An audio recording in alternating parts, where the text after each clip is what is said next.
water reservoir, and then we'll just kind of work our way through making sure that we understand all the components.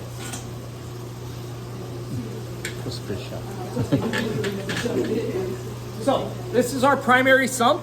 It is physically the largest sump that I could buy that we could fit through the door. My biggest problem in here is fitting things through the door. We used to have, our biggest sump used to be smaller than that one when I first started here, and that ran everything. And as we've kept growing and expanding, we've gotten bigger and bigger. Now, so this is our primary water reservoir. If you see inside, how many pumps do we have? Two. Why not one? Redundancies. Exactly right. Redundancies. So we have two separate pumps. They both follow a different track, just like how we had in Tropcom and in Reef. So they're going to go through different components. We'll start with pump one because it's pump one. Goes up. Now, what's this? Flow meter, exactly right. That means it knows, we can see if the flow is going down, well, something might be an issue. We might need to clean out the impeller. Or because these are what are called DC pumps. Anyone know the difference between AC and DC? DC is a direct current. Direct current. What can you do? What's the advantage of DC pumps? If you take life support, next semester you will absolutely know, but AC is on or off. DC is being able to ramp up and down. So these are DC pumps and those controllers. I can ramp the pump up or ramp it down to get different flows. So it goes up. This is a three-way ball valve. Right here it's going through into this blue pill and then back out. What's this blue pill looking thing? What's that? UV. Not the sterilizer. GFO?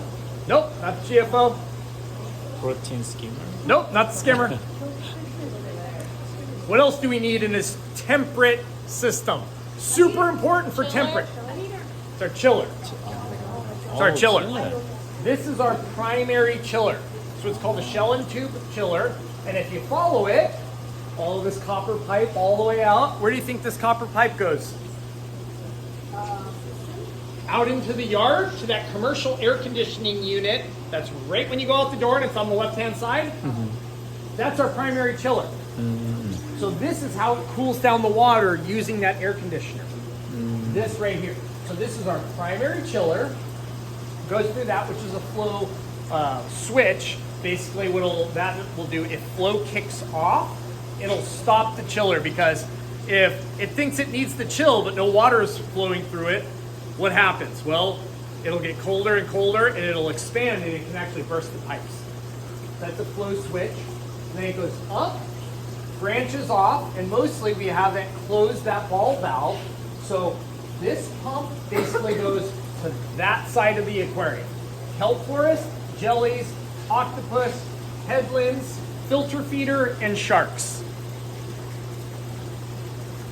Now, from there, since we're on that side, let's just go back with it. That feed goes to all these different tanks, and we'll stay here, I won't walk around, but then on the bottom, it all drains into a big 3-inch pipe, and that 3-inch pipe then comes into this. This is our biomedia sump. And within here, what do you think we have a lot of in our biomedia sump? Yeah, bioballs, yeah. Basically ceramic, bricks, all types of biomedia. Coming from kelp forest, we have a little mini bio tower. What's this? In essence, it's a fan. It's called a blower. It pumps a lot of air down here. You're actually going to learn about these bio towers at Cabrillo. But in essence, what happens is air pushes up through this biomedia, and what it does is it oxygenates the water. It gives the biomedia a huge amount of oxygen to trickle down. Think of a wet, dry trickle filter. So that helps remove ammonia, turn it into nitrites and nitrates. And then it off-gasses a lot of the CO2. Why would we want to off-gas CO2?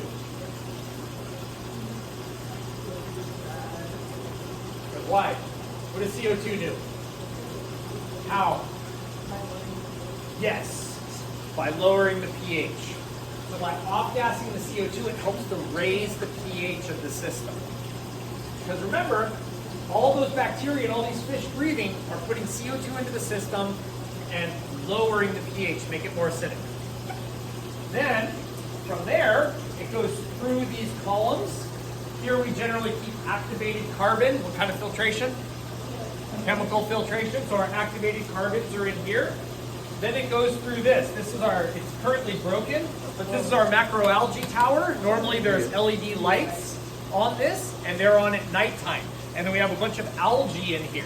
Why? What is that taking out? Nitrates. Taking out the nitrates, so we have to do fewer water changes. And then that pours back into a sock filter into the main sump. What is that called again? Macroalgae reactor. And normally there's algae in there, and then there's a big thing that goes all the way around it with lights. One of the lights burned out because a student accidentally got salt water while it was still plugged in. Always unplug everything before you do water changes. So we have to redo the lights on this. But that's what this is for nitrates. Then, let's go to pump 2. Pump 2 goes up through another flow meter, and now I gotta walk all the way over here. Follow the gray line, follow the gray line, and it goes into this. What's this? It's our redundant chiller, our secondary chiller. We have 2 thermostats. So this is our main thermostat. It's currently at 61 degrees. Our secondary thermostat says it's at 61 degrees. But what you'll notice is I have that set 2 degrees higher. So in other words, let's just say the water warms up, the main chiller kicks on. What if the main chiller is broken? Well, then water will raise 2 degrees, and then the redundant chiller kicks on. Now the problem with the redundant chiller is you take heat out of the water by putting it into the air. How many windows are in this room? No. Yeah, right, 0. So if this is ever on, this is for emergency use only. If this is on, you tell me about it immediately. Because that means the main chiller has a problem, and I gotta put like a fan out of here to start kicking hot air out of this room. Then it goes through the secondary chiller into this, what's this? UV. UV. So this is the UV sterilizer. Then from the UV, it goes up, and that's what feeds primarily tanks 1, 2, and 3. Then those tanks overflow, again go back into this 3-inch, and then goes into here. What's this? Bead filter. Why don't we use the sand filter?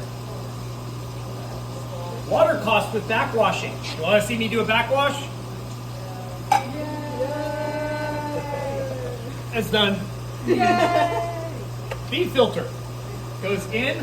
These are the floating beads. You're literally seeing the floating beads right now.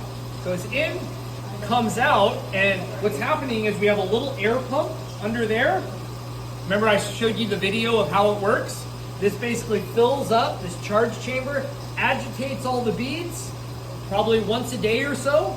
That drops down into this sludge chamber, and all I have to do is just turn that ball valve for a half second. You lose less water than this, and it all goes down the drain.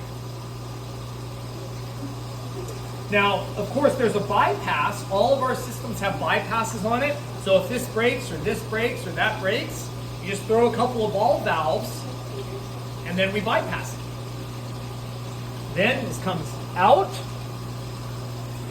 into this, our wet-dry trickle filter, which goes through biomedia and then drains into sock filters.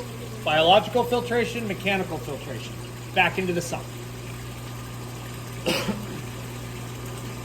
Now, the next component, this is self-contained. It's what we call a skid. Self-contained skid. So, when we talk about something that is side streamed, that means it's on its own circuit and goes through its own flow. So here, we have a completely separate pump going up into this fluidized sand filter. What's the fluidized sand filter for? More biofiltration. Suspending all this, knocking off the heterotrophic bacteria, giving lots of surface area for autotrophic bacteria.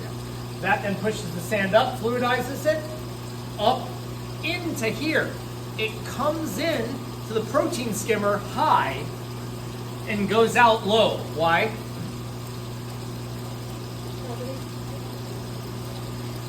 Counter current exchange, maximizing contact time and surface area. So the water goes in high, comes out low. You have a secondary pump here, just going like this. That is pumping water in and then back out through this called a venturi. You might remember me talking about a venturi. That is what's drawing in air through this rotometer.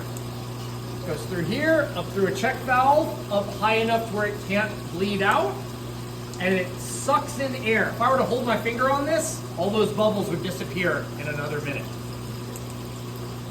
So that is what produces these tiny little bubbles rising up, and it comes through here to the riser. Part of it also has a tube that goes to here so I can periodically wash it down. Because remember, what do you have to do with risers of skimmers? Keep them clean. So watch, in 20 seconds, you'll probably see it working a lot more efficiently. That's why every time I come in here, I turn this knob for a few seconds. That'll come out in a second. Anyone know what this little knob here is for? If you want to inject something into a skimmer, what can be injected into the skimmer? Ozone. If we wanted to put ozone in here, this is where you do it. See, it's already starting to work better. We don't put ozone in here, obviously, because, you know, no windows, one door, lots of view, potential health hazards. Look how much better that works just because I turned it on for, what, 4 seconds? Every time you walk in here, turn this knob for 4 or 5 seconds, turn it back off. The system's water chemistry will thank you. Then that comes up, comes out here, back into the wet dry trickle filter, which is just filled with bioballs. That drains back out into the sock filters, and you have completed an entire circuit through the aquarium. Now, the last couple of things associated with the temperate ecosystem, or the temperate tanks, is lighting. We have primarily LEDs, we have some fluorescence, but we also have that little white box over there on the top shelf going to the gray lines. What are those? That's our aeration system. That's a little mini air compressor, blower, and that's what's driving air throughout all of the tanks. Okay, that is a lot. This is a complex system. And when you first walk in here, it scares the hell out of everyone, but comparison to what you're gonna see at Ocean Institute and Cabrillo, and then if you take 140 with me next semester, we go see the entire behind the scenes of all Aquarium of the Pacific. You're gonna look at this thing and you're gonna be like, this is so tiny, oh, it's so cute and sweet. But for us, it is by far the most complex system that we have. Doesn't the Ocean Institute actually have this giant ozone thing? Because I remember I went last They year, do. they had this big Yeah. tiller. Yeah, they have ozone there. So we don't have ozone. Both Cabrillo and Ocean Institute and AOP, they all have ozone. And it's not outside. But they have it outside. They have them in outdoor filtration yards. So their filtration's outside, ours is inside. Has advantages, has disadvantages. Okay, any questions about the temperate system? How are we on time, just out of curiosity? 12:28. 12, so we have 2 minutes.